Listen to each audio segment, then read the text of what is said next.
Mesdames et messieurs, voici donc le programme en 4 parties qui va vous être présenté aujourd'hui sur la question de la nature et des enjeux des dispositifs de remédiation que nous vous proposons de développer au sein des collèges de la Côte d'Ivoire.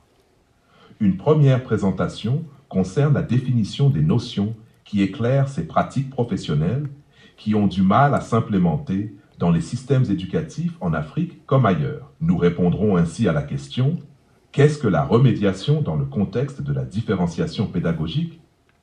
Puis nous ferons un point sur les initiatives en cours aujourd'hui dans les systèmes éducatifs et nous verrons que le champ reste encore peu ensemencé.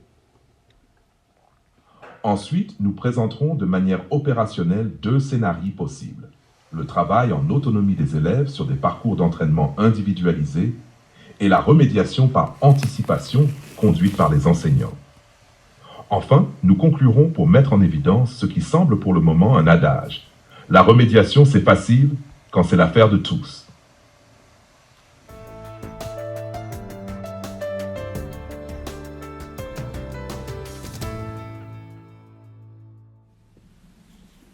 Mesdames, Messieurs, nous travaillons tous dans un contexte où les classes sont très hétérogènes, où les systèmes éducatifs sont soumis à une double exigence: élever le niveau moyen et réduire les inégalités.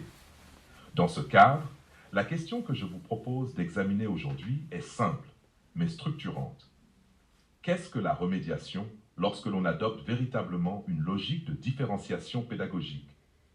Mon objectif n'est pas de vous présenter un dispositif de plus, mais de clarifier les concepts, de montrer les articulations entre remédiation, différenciation et pédagogie de la maîtrise, et d'esquisser quelques leviers concrets pour le pilotage pédagogique en Côte d'Ivoire.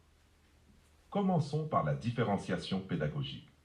Dans la lignée des travaux de Caroline Tomlinson, on peut dire que différencier, ce n'est pas faire 12 cours différents pour 12 élèves, mais organiser son enseignement pour que des élèves différents puissent accéder à des objectifs communs.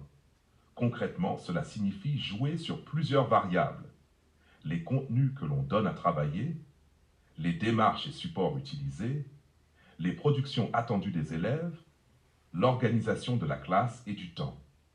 La différenciation n'est donc pas un plus qu'on ajoute après coup, c'est une manière de concevoir l'ensemble des dispositifs d'apprentissage. Ce rappel est important parce que la remédiation ne vient pas à côté de la différenciation. Elle en est un levier spécifique, centré sur le traitement des difficultés. Dans ce cadre, comment définir la remédiation?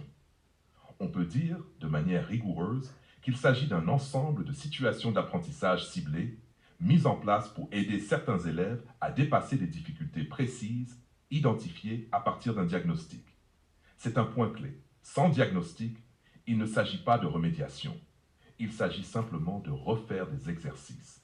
Ce diagnostic peut venir d'évaluations régulièrement conduites en classe, d'analyse d'erreurs sur des outils spécifiques, d'observations réalisées en classe. La remédiation vise alors la maîtrise effective des compétences visées.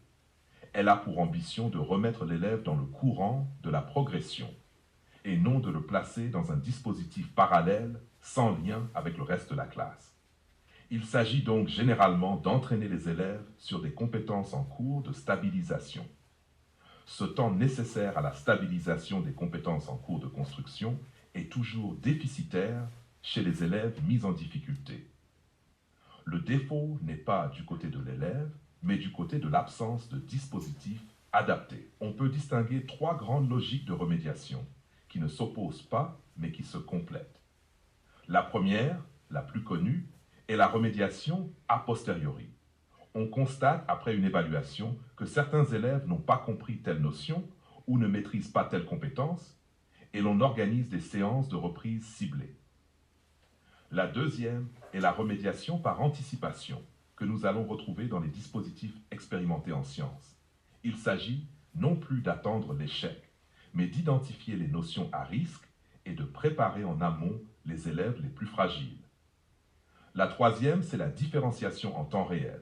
Au fil de la séance, l'enseignant observe, reformule, ajuste la tâche, propose une version plus guidée à certains, un approfondissement à d'autres. L'enjeu pour chaque enseignant est d'articuler ces trois niveaux dans une architecture cohérente au niveau de l'établissement. Prenons un exemple de remédiation a posteriori dans un collège urbain ivoirien. Imaginons une classe de 6e très chargée. Après une évaluation sur les fractions, l'enseignant constate que plus de la moitié des élèves confondent numérateur et dénominateur et ne savent pas comparer deux fractions simples. Sur la base de ce diagnostic, il ne se contente pas de passer à la suite du programme. Il prévoit des séances de remédiation ciblées en petits groupes homogènes de besoins, en utilisant des fiches autocorrectives graduées et éventuellement des manipulations concrètes.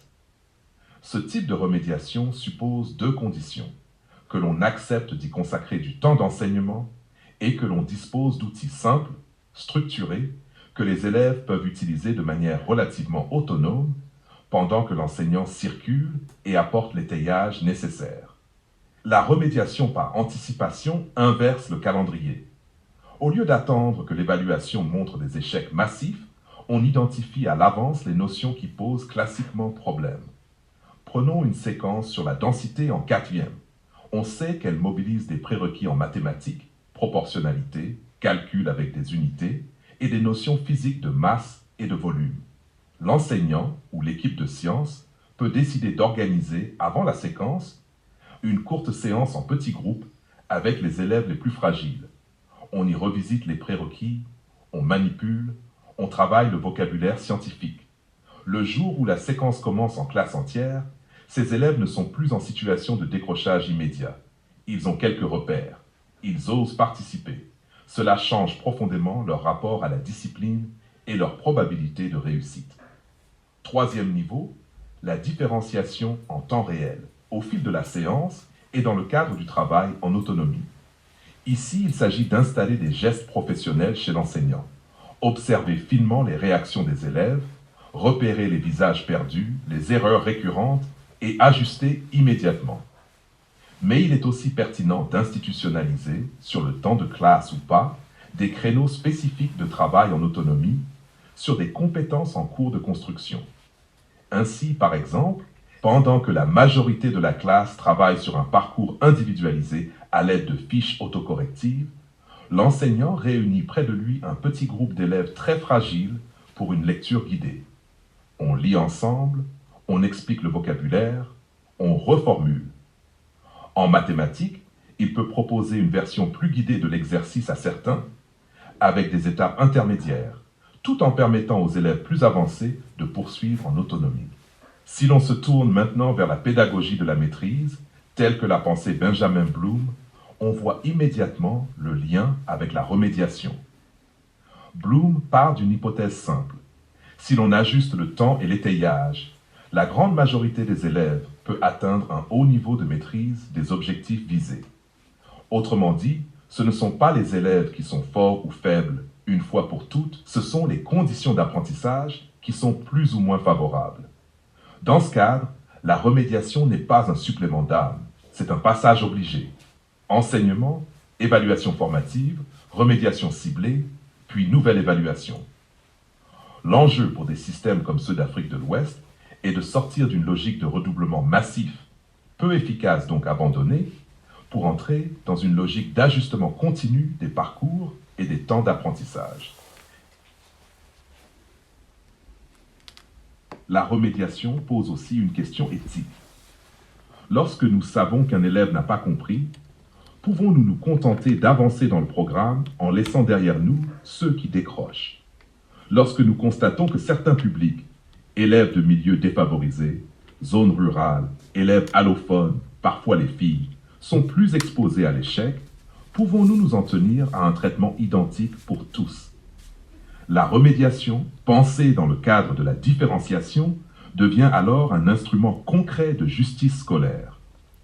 Elle permet de donner davantage à ceux qui en ont le plus besoin, non pour abaisser les exigences, mais pour rendre ces exigences réellement accessibles.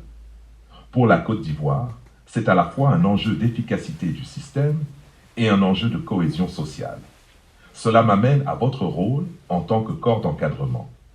Le premier niveau est celui du pilotage stratégique. Il s'agit d'inscrire explicitement dans les projets d'établissement un axe remédiation et différenciation. Cet axe doit être décliné en priorités claires.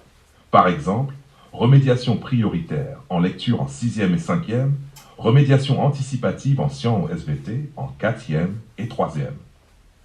Ce pilotage suppose aussi de s'appuyer sur des données, résultats d'évaluation standardisés, analyse des travaux des élèves, constat des équipes pédagogiques. C'est à partir de ces données que l'on peut décider où mettre l'effort, quel niveau cibler, quelles compétences travailler en priorité.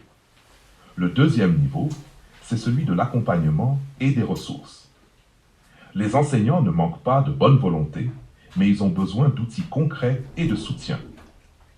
Il s'agit donc d'organiser des formations ciblées. Comment analyser les erreurs des élèves, comment construire une fiche de remédiation efficace, comment mettre en place une remédiation anticipative en sciences expérimentales. En parallèle, il est décisif de diffuser des ressources structurées. Séries organisées de fiches autocorrectives en français et mathématiques, guides de remédiation en sciences expérimentales, scénarios types de séances en petits groupes. Mais ces ressources ne suffisent pas si elles ne sont pas accompagnées. Vos visites, vos conseils, vos grilles d'observation peuvent aider les enseignants à passer du document à la pratique réelle en classe. Pour conclure, je voudrais insister sur quelques messages simples. Premièrement, la remédiation est un levier central de la différenciation pédagogique. Elle n'est pas à la marge, elle fait partie du cœur du métier. Deuxièmement, 3 formes doivent être articulées. La remédiation par anticipation, le développement du travail de renforcement en autonomie et la différenciation en temps réel. Troisièmement, la remédiation n'a de sens que fondée sur un diagnostic et elle s'inscrit pleinement dans la logique de la pédagogie de la maîtrise. Quatrièmement, il s'agit d'un enjeu éthique. Derrière les dispositifs techniques, il y a le droit à la réussite de chaque élève et la volonté de réduire les inégalités. Enfin, les corps d'encadrement que vous êtes sont les chefs d'orchestre de cette évolution. Par le pilotage, la formation, l'accompagnement suivi de proximité et la capitalisation des expériences. Si dans les prochaines années, chaque établissement ivoirien pouvait dire « Nous avons identifié nos priorités de remédiation, nous disposons d'outils simples, nous les utilisons régulièrement et nous en suivons les effets », alors nous aurions franchi un pas décisif vers une école plus juste et plus efficace.